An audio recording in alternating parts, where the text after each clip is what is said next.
My name's Addison Zucker, and my capstone presentation is going to be about the SS Carl D. Bradley.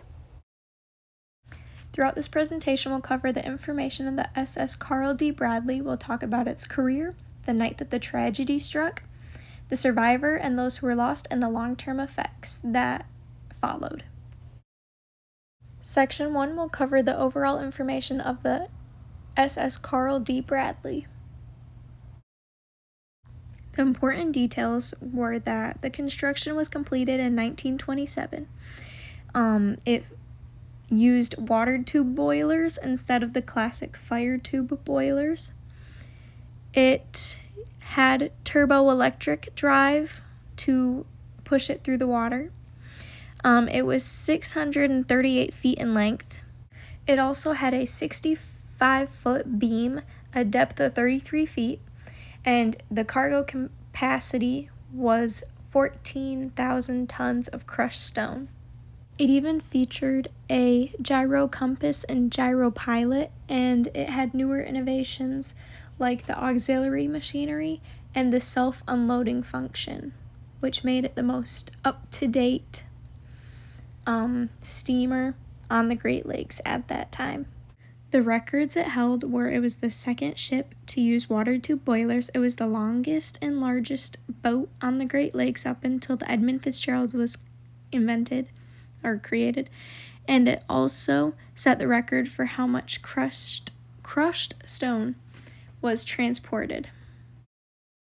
Next, we're going to talk about the SS Carl D. Bradley's career, which included 31 years of time going back and forth across the Great Lakes, and within those 31 years, they completed 43 round trips. Through the course of its 31 years of traveling, it commonly used the Great Lakes, Huron, Erie, and Michigan, and its home port was actually in Rogers City. The next part will focus on the night of the tragedy where the SS Carl D. Bradley sunk. The crew and the ship were on their way back from Gary, Indiana, when they decided to pick up one last shipment. And on their way back, all of a sudden, they could hear the rivets pop, and the crew went out to the deck and saw that the boat was splitting in half. And by the time they saw it was splitting in half, it only took it 15 minutes to be completely submerged in Lake Michigan. A quote from the survivor, Frank Mays, says, "All of a sudden, there was a big bang, and the ship started to shake, and then another big bang," which was recorded in an interview for IPR. The next set of information we will discuss is the crew members. So on board, there were 35 total crew members, and out of the 35, only 2 survived. But out of the 33 that unfortunately did not make it, only 18 bodies were recovered. And the others have still not been recovered to this day. So the last section we're going to be talking about is the long-term effects of the sinking. The first part is the legal issues that were encountered. So the owner company of the SS Carl D. Bradley lied to their insurance company and claimed that the ship was laying at the bottom of Lake Michigan in one piece, when in reality it was laying in 2 pieces. Lastly, there were 5 new requirements that the Coast Guard posted that ships needed.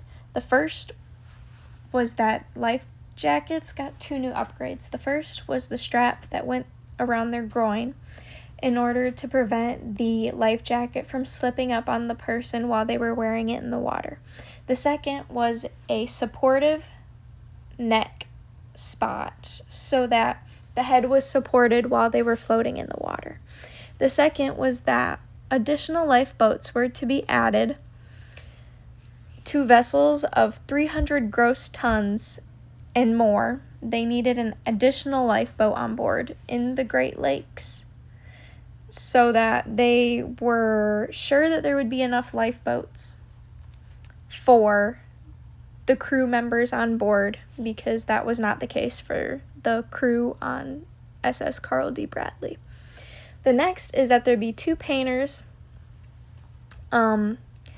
put on board just in case something went wrong. So if something went wrong, they would be able to find it right away and come up with a solution so that they could get back to port as soon as they could.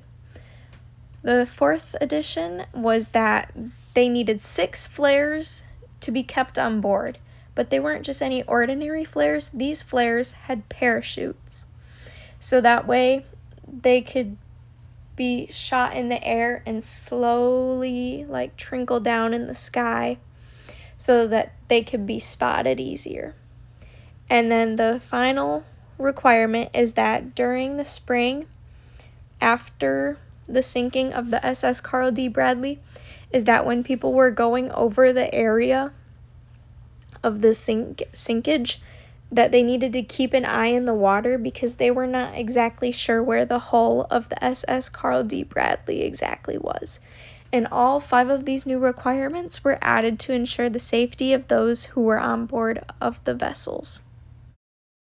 Here is my work cited for my presentation, and thank you so much for listening into my presentation.